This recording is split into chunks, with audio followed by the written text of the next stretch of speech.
This is part of the Hey Business Support Package. In this particular project conference, we're going to talk about virtual reality or mixed reality, basically. Sorry, let me just figure out here. Okay. As I said, this is part of the Grow My SME range of support. There's different levels of support. So there's business growth support, there's finance for growth, and there's ICT for growth. So you can get support for your business. You can get, in the sense of advice and how to grow your business. You can get finance to help you grow your business. So there are a number of grants available. And there's very specific stuff around ICT for growth. So you can get things like equipment, you can get investment in IT and some advice on how to digitize. And this particular presentation is part of that program. This is what I just mentioned, but really the first bit, the Grow My SME business support, is about business strategy, sales, HR, all the different elements of your business. The finance for growth is really about looking at your finances, are you getting investment and accessing different funding sources? And there are some funding sources available from the Hey for Growth. And then the last one is ICT for growth, which is looking at how can people use technology to grow their business, give you advice on specialist software, and look at things like cybersecurity. There are also grants available to get some of this stuff and hardware as well as software and advice. So today, as I mentioned, we're going to talk about virtual, augmented and mixed reality and looking at it for your business. And we're going to really define that, give you some examples of what these things are, because the terms tend to be used quite interchangeably. So we're going to tell you about those and give you some ideas of how they can be used and show you some examples of things that people are doing in this area. Please feel free to interrupt me, by the way, put your hand up or put anything in the chat if you want me to talk around anything or anything I'm saying doesn't make sense. I'm part of a company called the Denic Group. We basically do innovation for a large range of clients, including large corporations, as well as SMEs, universities, all sorts of different people, really. And we consult across a broad range of topics, but generally it's all about how to help companies be innovative, but specifically we're helping people do digital innovation, hence our involvement in this particular topic of mixed reality. We actually have an approach to innovation that we call the 3Ds. We call it be disruptive, think differently, and embrace digital. So be disruptive is helping companies come up with strategies to transform their businesses and help defend against being disrupted themselves and do their own disruptive innovation. Thinking differently is a challenge for any business. We all tend to operate quite similarly. We tend to employ the same kind of person, speak to the same kind of people. So we have strategies and processes to help people think differently, and then embrace digital, which I'll expand on that because this particular talk is about digital. So when we talk about embrace digital, we're really encouraging people to look at the opportunities that digital provides. We're not saying that everything should be digital. You should only really use digital where it makes sense and it offers meaningful benefits, and augmented reality, virtual reality, etc. It's a classic example of this. But I'll explain what I mean by that as we go through. But so not everything needs to be digital, but because technology gives us such an amazing opportunity to be disruptive and innovate, we should consider it for all types of innovation in any business, no matter what sector you're working in. And the great thing about technology is it gets more and more capable all the time. So what we can do today, we'll be able to do much better things in the future. So innovators, if you want to be innovative and change what you do, you need to plug into that capability. Next slide. So how do we determine technology? There are really two fundamental types of technology. There's physical technology, which we tend to call hardware, or virtual technology, which is software, and it's using that technology to aid in a function or operation. I mentioned this before, but we know that technology, we only have to look back at technology and what kind of state technology was in 5, 10, 15, 20, or even longer if you've got longer memory, and see how technology has evolved over time. But as we cast forward, we know that technology is going to get more and more capable. In other words, we're going to be able to do more and more stuff with it. So we need to figure out as businesses how we're going to stay on top of that, how we're going to leverage it and not get left behind. And just put a little thing on top there, technology will never be as slow as it is today. And the graph below illustrates this, and this is data from the emergingfuture.com and looking at how technology will advance in the future. So if we look in 20 years' time, technology will be 1 million times more advanced than it is today. So, that's actually not that far away. But those leaps in technology happen all the time. So in 6 years' time, it'll be 32 times more capable. 11 years' time, it'll be 1,000 times, and in 20 years' time, it'll be 1 million times more capable. We kind of see this when we look back at what we had available to us 10, 15, 20 years ago, that we can do more and more stuff. So in other words, if you can't do what you can do, what you think you want to be able to do today with technology, it probably won't be long until you can do what you want to be able to do with it, because it's advancing so quickly. So today the topic is virtual reality, augmented reality, and mixed reality, and really kind of helping you figure out, well, what's the difference between these terms, because they tend to be used quite interchangeably. So we're going to talk about each technology in turn. We're going to give you some examples of kind of technology that's out there, and we're also going to give you some ideas of how you can use this stuff. And as I said earlier, if you want to interrupt me at any point, please do so, because I'd rather have a conversation with you than just present, but that's fine. So first thing is just to get the idea of an MVP. So you will have heard of the term MVP, which stands for minimum viable product. It's used very often in the world of technology. So in technology, what we try to do is use technology to create MVPs.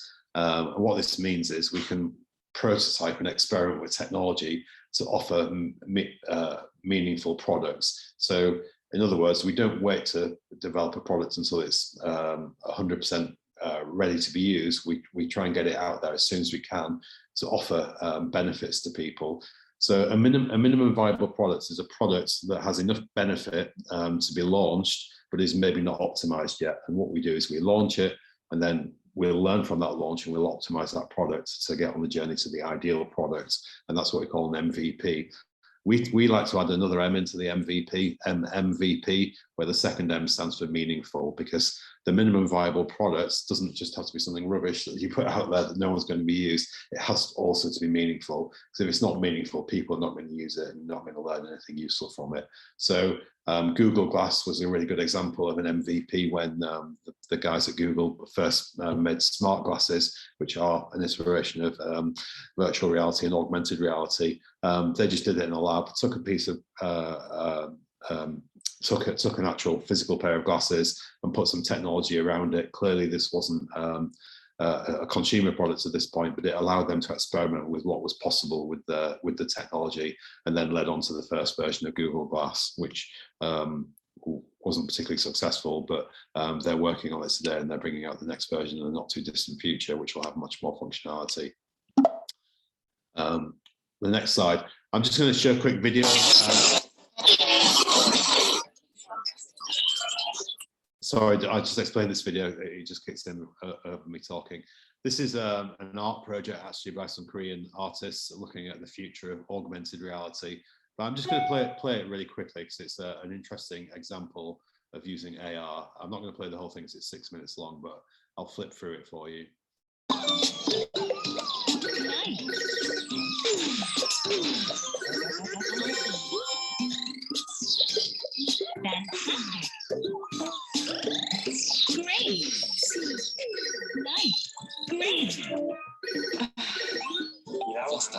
Apúrate si quieres una buena calificación. Voy lo más rápido que puedo. ¿Has pensado en correr? Es saludable y eficiente. Seguro que no hay más trabajos disponibles. Estudié para ser profesora y estoy haciendo mercados. Y además puedes que...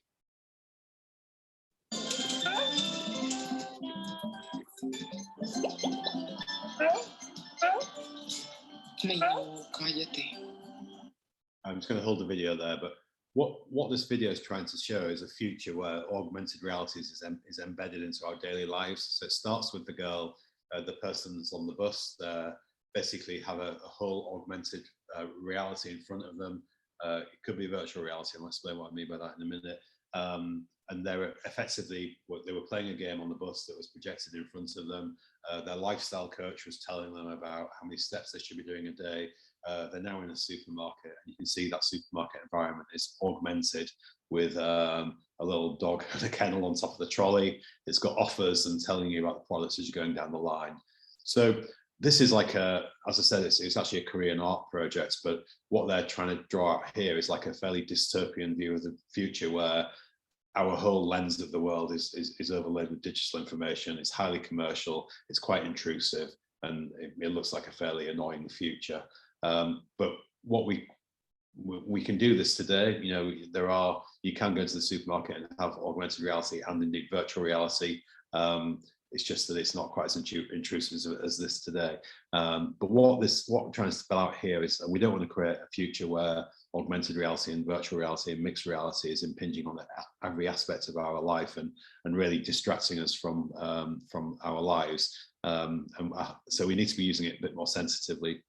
So firstly, we're going to talk about virtual reality. So virtual reality is a completely virtualized environment, and it basically replaces the user's view completely. In other words, it's totally immersive. So when you put on a virtual reality headset, you're taken into another world. You can't see your existing surroundings. You're entirely in a virtual surrounding. It's used a lot in gaming. It can be used in entertainment and training. I'll show you some examples of that in a minute. But the ultimate goal is to create an immersive environment. So the difference between virtual reality and augmented reality is virtual reality is completely immersive. Augmented reality is still in the real world, just augmenting the real world with digital data. And I'll show you augmented reality as we move through. So think of virtual reality as being something where you have to, today you have to use a headset, you have to put a headset on and you're taken into a new world. In the future, who knows how that will be delivered. You know, I would imagine people working on things like contact lenses or glasses that create a virtual reality environment. So you might not have to walk around with a headset on, but you will still be transported to a different reality. So it's obviously used in gaming, and there's lots of games out there that are using this technology. It's probably still quite new. You know, your kid's Xbox has not got virtual reality in it today, but in the future, you would imagine that there would be games deploying this kind of technology.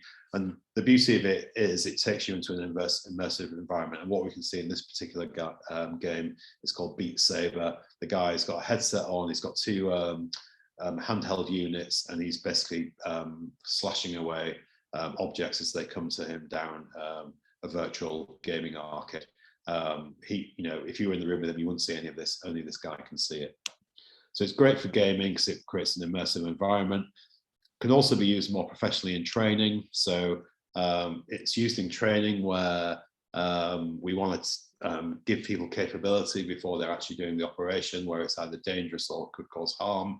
So surgery is a really good example, and there are lots of great examples of virtual reality being used in surgery. And I think at Hull University, if you're based in the Humber, they've got a virtual reality suite, and they've done some stuff like this. They've actually created an operating room. So here we've got someone being trained on how to do an operation. So she's got a virtual field in front of us with an operating bed, all of the equipment she needs, and she can see her hands in front of her. She can pick the right tools, and she can effectively do a dummy operation without obviously harming a patient. Or invoking too much cost. Another example is training in wind turbines. So again, it's relatively relevant to our own local environment, where we obviously have the world's biggest wind farm in the North Sea. And if you want to maintain a wind farm, training people in virtual reality is good because it reduces the costs involved in getting them to that wind farm, which is actually quite high if it's in the sea. This is a case of on land. But what you're seeing here is the person's being taken to a virtual environment where they're getting the right kit out of their van. They're being taught how to get up into a wind farm. They're being told about the safety equipment they need to use, etc., etc. So you can deliver a fairly realistic training environment, so this person can be trained in a safe environment before they're actually exposed to the danger of working in a real wind farm.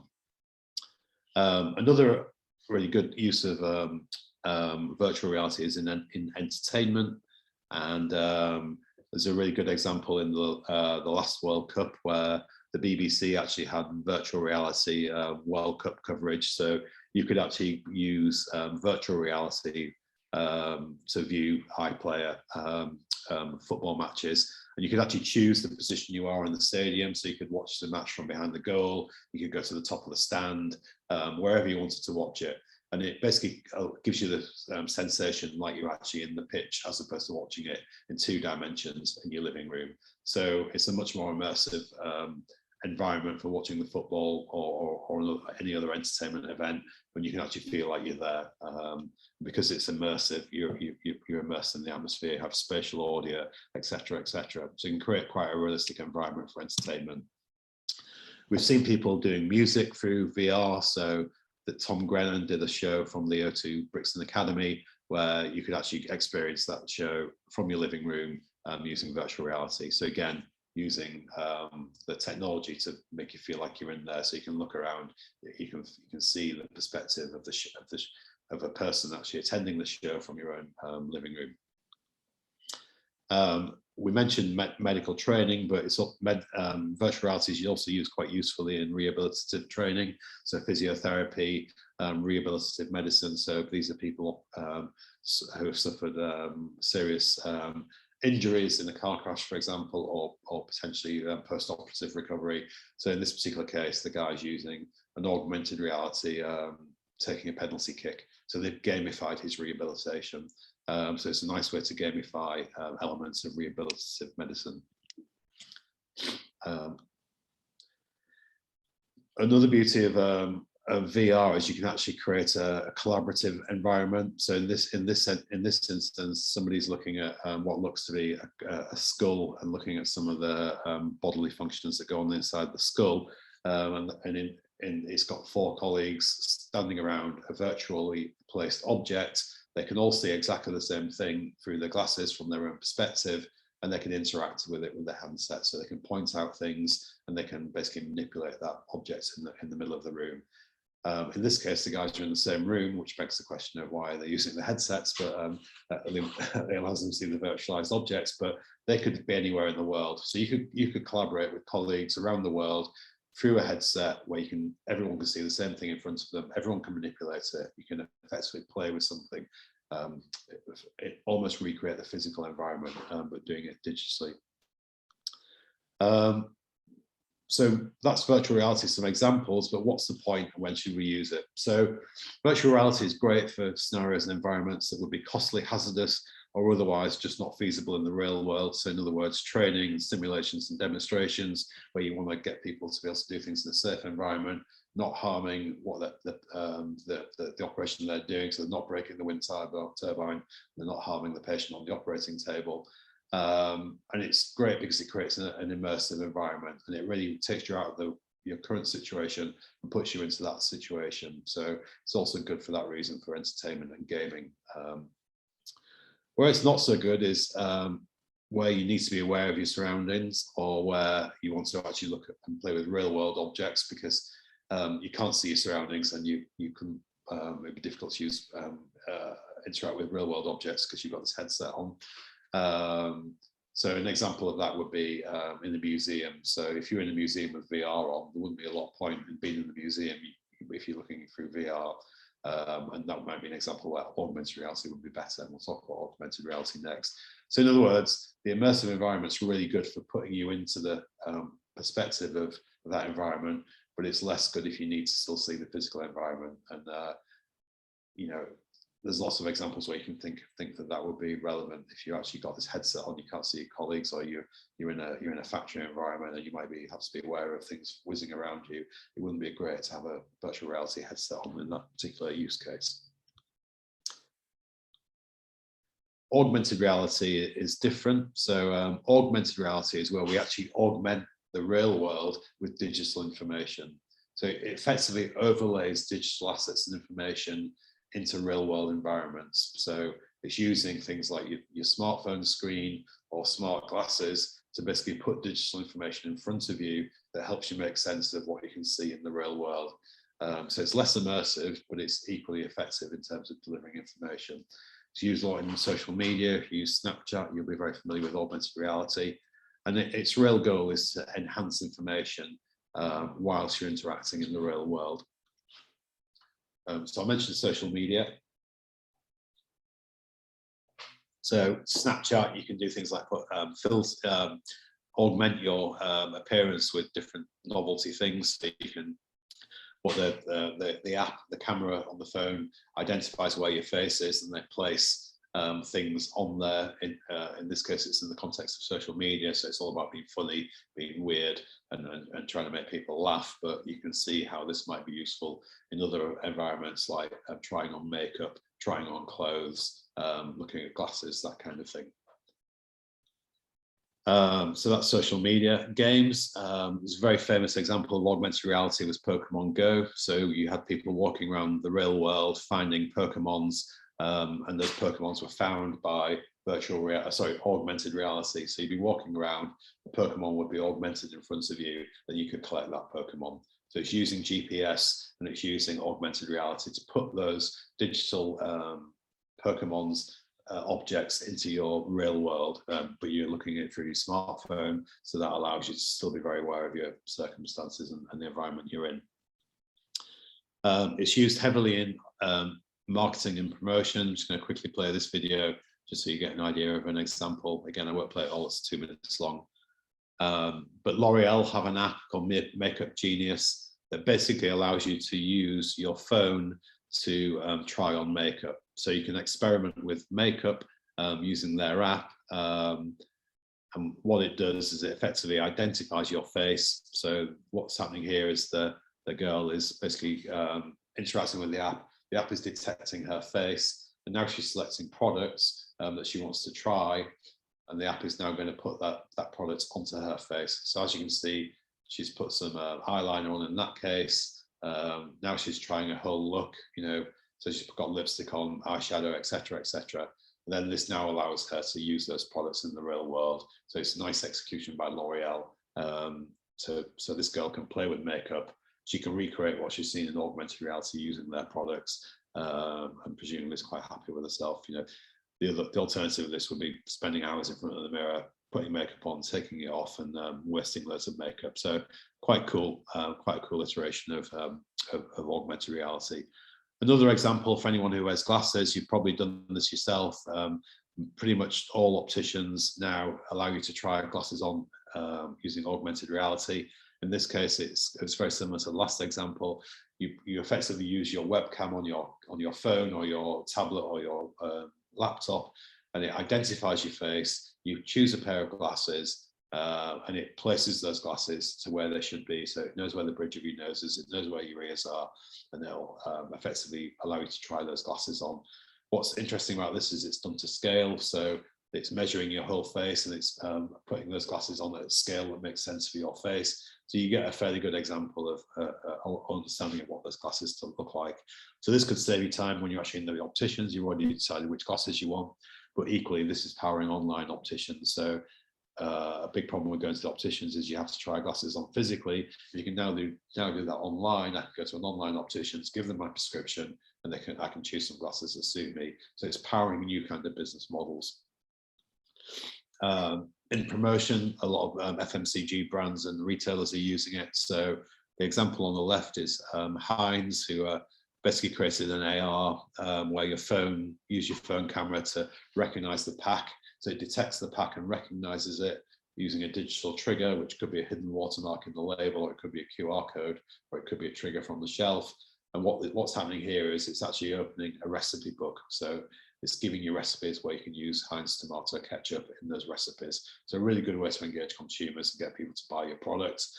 On the other example is actually probably driven by geotagging. So this time the app knows that you're at Tesco's, and Asda are cheekily telling you that you can get more money off if you go to Asda. So some quite cool ideas of how commercial operations are using augmented reality. I'm just going to play this one quickly, which is IKEA, which you may have used yourselves, but it's a very clever use of augmented reality. So this is about IKEA, so it's about furniture. So what you can do is you can choose any object from their catalogue, and you can effectively place it in your room to see what it looks like before you spend all the time driving to IKEA, walking around there. You've got a good idea of what you can use. So firstly, the app detects surfaces in your room, and it effectively measures the size of your room. So what that allows it to do is enable you to place the objects in your room at scale, and you can try it out and figure out whether it looks good, and then you can obviously go and then either buy it through e-commerce or go and buy it at IKEA. The insight that they've got in here is obviously going to IKEA is a bit of a pain, so I'd rather try stuff before I go, but also it's avoiding you choosing something that's too big for your room or too small for your room. So it's a really nice, useful example of AR. AR again can be used in entertainment. So if you're an Amazon Prime user, you're exposed to AR all of the time. So if you watch a video on Amazon Prime, you can effectively get information about that video. So they have what they call X-ray, and it augments information relevant to that program over your screen. So in this case, The Walking Dead is telling me which actors are present in the screen. The lady who plays Carol, or the guy who plays Andrew, Rick rather, and then it's also telling me the music that's playing. So this actually gives Amazon an opportunity of saying, actually, I like that song. It's called Serpents by Sharon Van Etten. I can now press on that and go and buy it from the Amazon store. So they're weaving into some e-commerce and further functionality into this. But fundamentally, it's a good example of using digital information to give you more knowledge and information about what you're doing with entertainment. AR can also be used to do storytelling. So storytelling is really important when we want to sell things to people. There's a really interesting app called Enter the Room, which is actually from the International Red Cross. And it's an app that's used to explain the impact of urban warfare on children. And I'll just quickly play the video and explain what's going on. So this lady's downloaded the app. She's obviously in a real street, but the app's creating an actual child's bedroom in front of her. So she can actually walk into that bedroom and feel like she's in it by exploring it. So you can see here she's having a look around the child's bedroom. So she feels like she's in it because she's watching it from the phone screen, which is obviously in the middle of the street. And the whole purpose of this is to tell the story of what happens during war to children in an urban environment. So as you can see, you can hear bombs going off, see the flashes of the bombs, etc. And it basically, with this app, it's a really interesting one to try. But it shows you how that girl's life deteriorates through the course of months of being living in that environment where a war's going on. It's actually a really engaging and emotional way of giving you some perspective on a particular situation that you would not probably normally be exposed to. So that's an example of storytelling, but this could equally be used to show someone around a house. If you're going to buy a house, you can effectively augment a house in front of you and you can walk around it. It could be used for training. So if you're working in a lab, for example, it could show you how to enter a lab and how to walk around a lab safely without actually having to go into that lab. So quite interesting. We're also seeing augmented reality to tell stories in an environment. So there's an app called History Pin, and it basically detects where you are using geotagging, and it can give you information about that area from history. And in this particular case, in a city in the US, it's giving you a picture of the very same spot that you stood in, but a picture of what it was like at some point in history. And obviously, you can make that as engaging and add as much or as little information as you like. Just like VR, it can be used for training and education. I'm just going to again show you a quick video. This is an app called Insight Heart, which basically augments the humanoid figure in front of you. You can then actually explore the heart. So you can tap on the heart and it augments the heart in front of you. You can walk all around that heart. You can see that's not actually there. That's in our office reception. But you can actually go into it. You can explore the structure of the heart, so you can see the valves working, how blood flows around the heart. You can also interact with this to see what happens in heart attack, atrial fibrillation, etc., etc. So it basically allows you to understand the structure of the heart without having to dissect a body or do anything particularly, go to a surgical environment or look at a cow's heart or whatever it is you were doing in a biology lesson. So really interesting use in education. Another way that AR can be used is to augment information from traditional media. So we see it in things like history books. In this particular case, it's about archaeology, and we're being told in the pictures and in the text about archaeology, but we can now augment this statue in the room that we're in and see it at full size. So you can get a much more immersive and realistic experience of things by taking this extra digital step. We're seeing augmented reality in direction finding. So in this particular case, I think this is a Google example. It might be Apple, I'm not sure, to be honest, but what it's doing here is it's effectively augmenting the information of your journey, not just on the map, but it's giving you like digital arrows to show you exactly which street to go down to. So if you're not good at looking at stuff on the map, it's giving you a more immersive experience. Now, this has been delivered from a smartphone, but if you have smart glasses on, that information could be literally in front of your eyes. You'll be walking around the street just as normal, but you have a little heads-up display telling you which directions to take. So we talked about augmented reality, we talked about virtual reality, and we said we'd talk about mixed reality. Mixed reality is actually an umbrella term for all virtual reality and augmented reality, and it's often used just as a catch-all term, but it can also be used to describe a project which incorporates elements of both. So what's the point of augmented reality and when should I use it? The great thing about augmented reality is that you're still in the world and you don't have to put a headset on, because putting a headset on, you can feel, well, your distance from the world that you're in, but you also feel a little bit stupid walking around with a headset on, and you can't be bumping into things and all sorts. The reason why augmented reality is easy to deliver is because it can be delivered from our phone screens. So especially the more modern phone cameras have the ability to detect the environment using LiDAR and other technologies, so they can find surfaces. They have a 3D perception of the world we're seeing, and it allows us to place stable objects at scale where we need to see them. And all of the tech providers, well, fundamentally, let's face it, it's Android and iOS. They have kits that allow developers to develop AR really, really easily. So there's an AR kit for iOS, for example.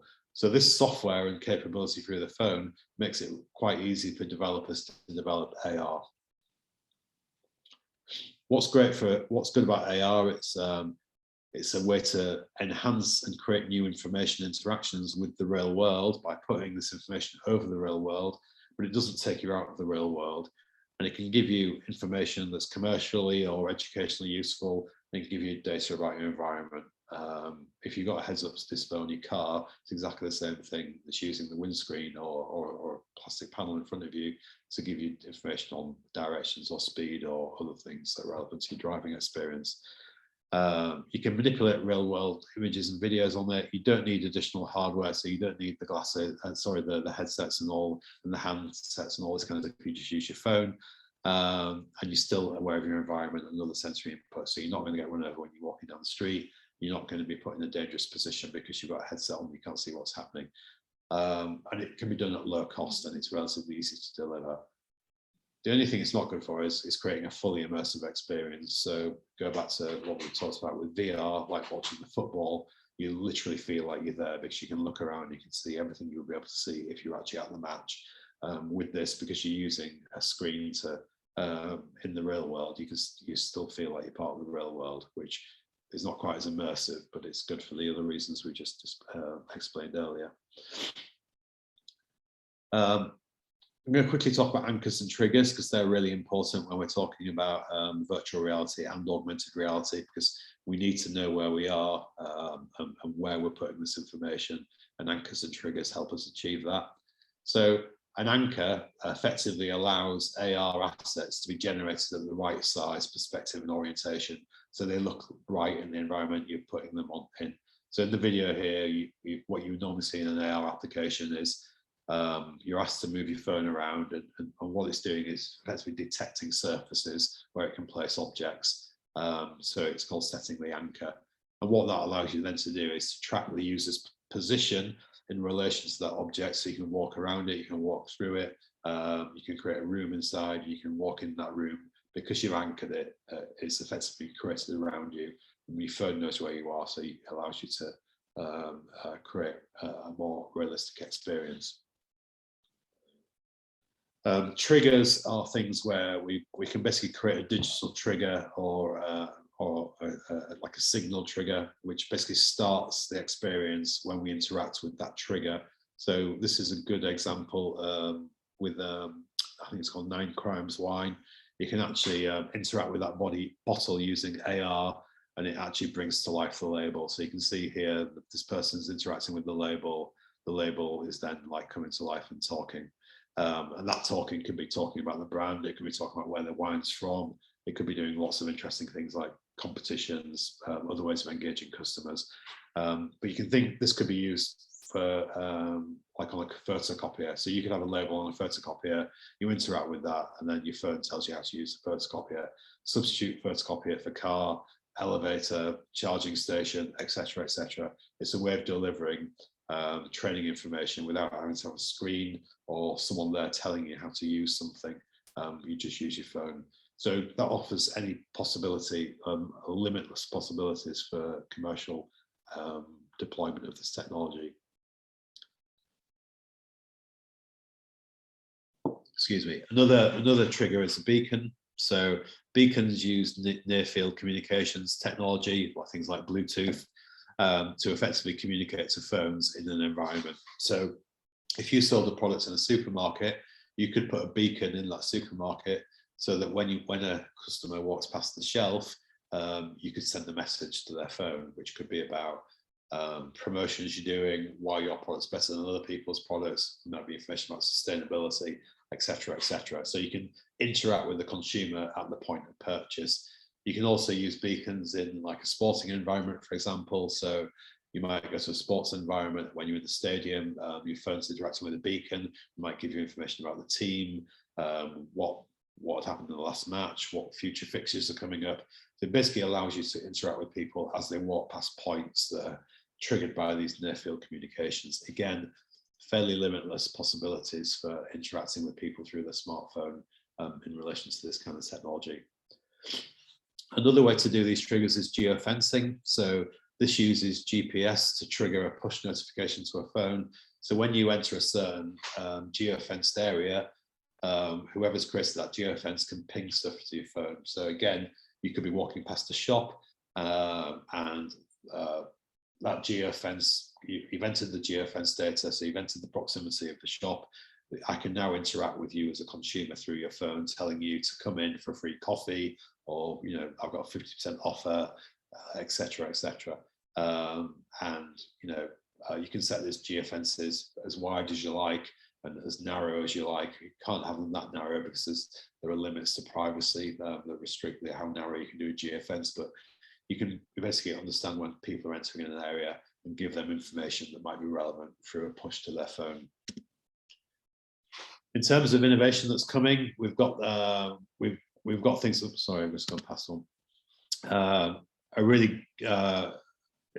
It's a future innovation because it'll get better, but they already exist today. Is smart glasses. So Google Glass probably came out about 8 years ago, but didn't look very cool, so not many people adopted it.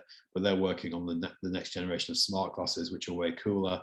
So these particular glasses look pretty funky, look pretty much like a pair of Ray-Bans, but what they have is an augmented reality screen that allows you to project information onto the lens to deliver a seamless interaction with augmented reality. These often have things like burn conducting headphones, so you can interact with them through audio as well as visual. So it could be really good for directions, for example. So you open Apple Maps or Google Maps, instead of looking at your phone, you can just look at what's in front of you, take the directions you need, have audio cues to turn left, to turn right, whatever it is you need to do. Bose, FaceTime, Ray-Ban, they all have their first versions of these kind of products out at the moment, and people are figuring out what they do with that.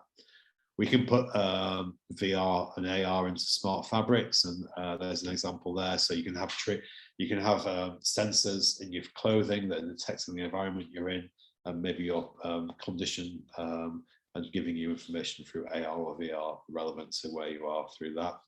There's also looking at augmented reality, but olfactory virtual reality. So instead of giving you a visual and an auditory experience, it's now taking you to another sense, which is your sense of smell.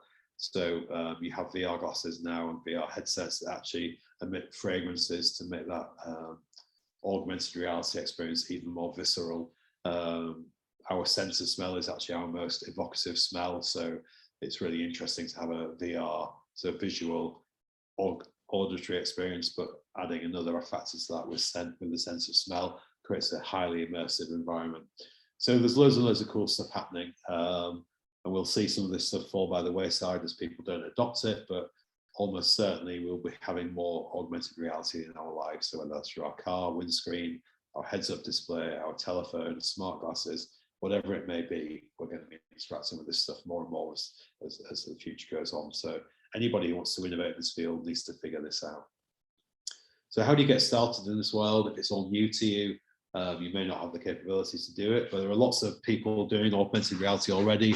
So Blipper and Augment are two massive companies who are doing this. So if you make a product, you could get Blipper to create a trigger from your packaging that basically creates an augmented reality experience that's relevant to your consumer. So working with Blipper or Augment is actually quite expensive because they're Premier League tech companies who have give you a large bill. But can you do it? Can you do it yourself? What can you do DIY? So you can employ any agency, freelancer, or game developer to create an immersive experience. So you give them a brief. They will help you build that brief because they will know what the technology is available to do, help you understand what your anchor and trigger points could be, help you understand what can be delivered on the particular device you're looking to deliver the experience on, and they can usually do this for a much more healthy budget. And if you're based in the Humber region, which I assume you are because this is a Hay event, Eon Media do really good stuff in this area.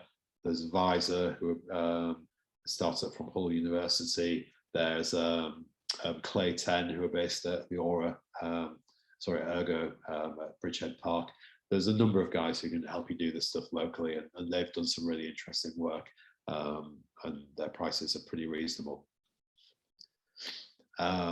So that's really the world of mixed reality. We've given you some examples and some examples of what's going on. We've defined the terms for you.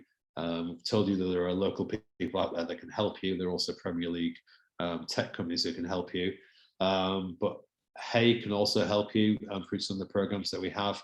So you can go to Grow My SME and you can register for some help in this area. You can use the email and you can ask for some information in this if we piqued your interest.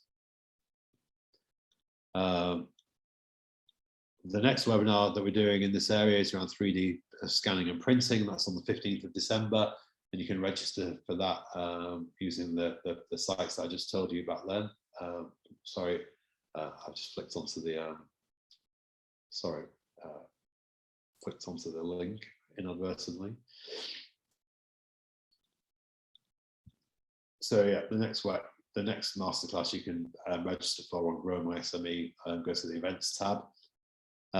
There's also the Digital Catalyst specialist support. So the local LEP is running this program called Digital Catalyst, which is about specialist support for your business. So what happens in this program is we can basically do a digital assessment of your business. So we have a tool that looks at how mature you are in terms of digital tech adoption, business performance, where you want to be in the future. We can basically use that as a springboard to then identify how you can leverage digital. So we've got a range of experts. Depending on what you want to do, we can give you the right expert, and we can basically give you a dialogue around how you can do some digital upskilling of your business through some digital innovation sprints, help you secure technology needs, and help you figure out how to buy support in this area, which basically give you a digital plan. So how to digitize your business. We can help brokerage, help you connect to people who can deliver this stuff, and help you provide, pick the right people to do the work. So just some examples of projects that we've done, and this is a really big program, so there are loads of examples that don't necessarily fit this. So digital marketing and social media, which is pretty essential for any business these days, putting stuff into the cloud, so having a more agile structure, consolidating your technology infrastructure, so you might have lots of different systems. We can look at how you consolidate that. ways to increase productivity, looking at how you benefit from e-commerce. Obviously, cybersecurity is important for all businesses, online accounting, CRM systems, etc., etc. There's lots of different things we can help you with. In terms of Digital Catalyst, in a nutshell, it's basically bespoke. In other words, it's tailored to the needs of your business, no matter how big or small your business is, and no matter what status it's at. It's impartial, one-to-one support for businesses from expert technology specialists. It can be assistance with any aspects of digital technology adoption, including working more efficiently and effectively, developing new products and services, enhancing your customer offer, winning more work with existing and new clients, attracting and retaining staff, keeping your business safe with effective security systems. In other words, pretty much everything you can imagine from a business point of view. We can help you address access further support and grants. We can effectively help you get started with this and effectively shortcut you to the right providers to help you do this digitization. In terms of eligibility for this, it's for SMEs. So SME, it's exclusive to the Humber area. You have to have less than 250 employees, turnover below 50 million euros, and a balance sheet below 43 million euros. You must have been actively trading for at least 1 year. There are some other sector restrictions, but it's pretty open. We've certainly helped lots of different businesses, and you have to be accepted by the Humber, so the Hay LEP Business Investment Team. But you can start that process by going to their website. Here's the website. You can contact them on the phone. You can email them using that email, or you can go directly to the website and register your interest, and we'll contact you to get that process going. It's currently fully subscribed, but there's an extension coming, so we have got the capacity in the future to do more work, but it would be useful to know what the level of interest is, and we can tell you when new businesses can join on to the program. And that's the last slide. So thanks for attending, people. If you've got any questions, got about 5 or 10 minutes now for any questions, so I'll stay online for a few minutes. Feel free to come off mute or put any questions in chat, and I'll do my best to answer them. But other than that, we're finished.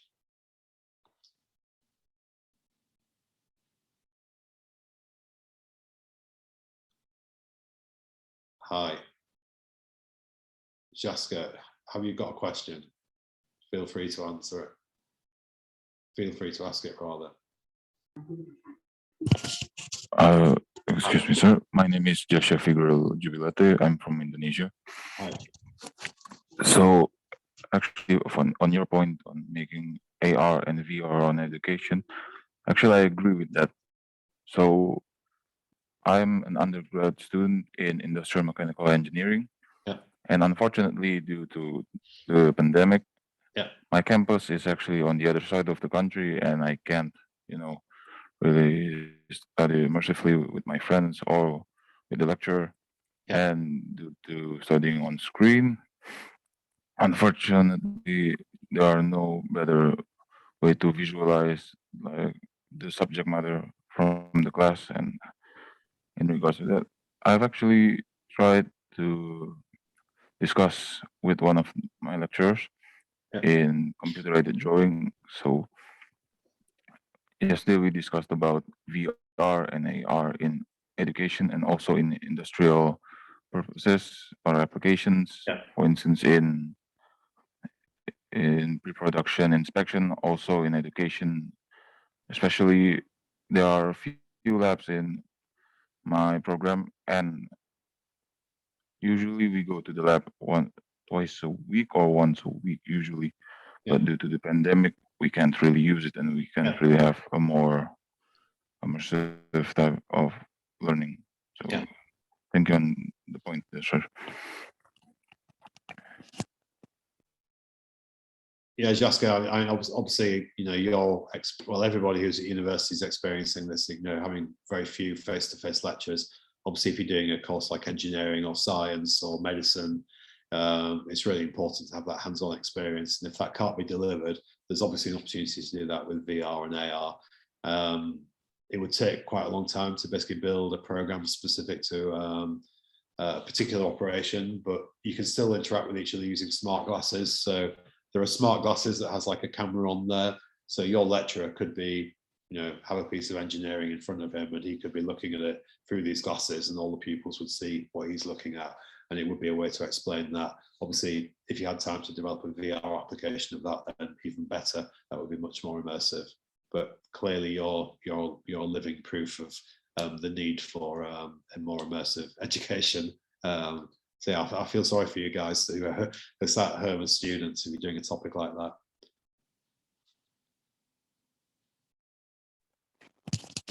Thank you for your concern, sir. And fortunately, in my program, the lecturer that I spoke to yesterday, also with his friend, started to use VR in, I forgot on which project, but he said that he's one of the only people in the campus that's trying to use VR in industrial purposes and or in educational purposes.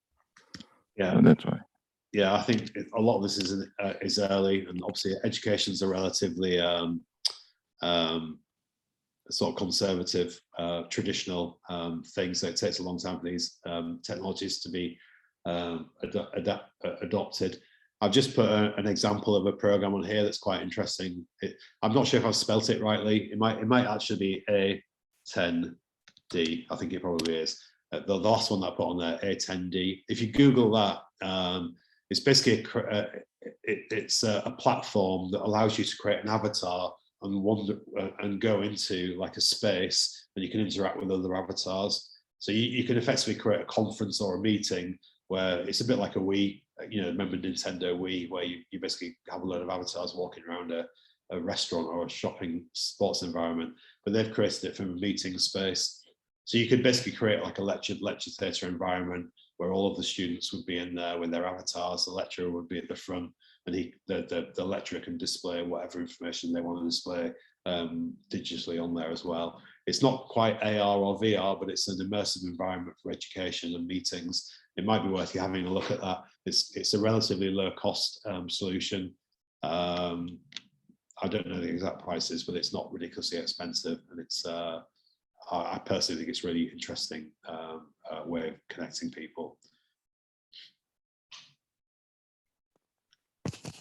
Thank you, sir, for the information. And I might also suggest this to my lecturer, perhaps, for the next semester. Yeah, please. If the pandemic continues. Yeah. Thank you, sir. Okay, no problem. Okay, I think it's just us left on, so unless you've got any other questions, I'm going to end.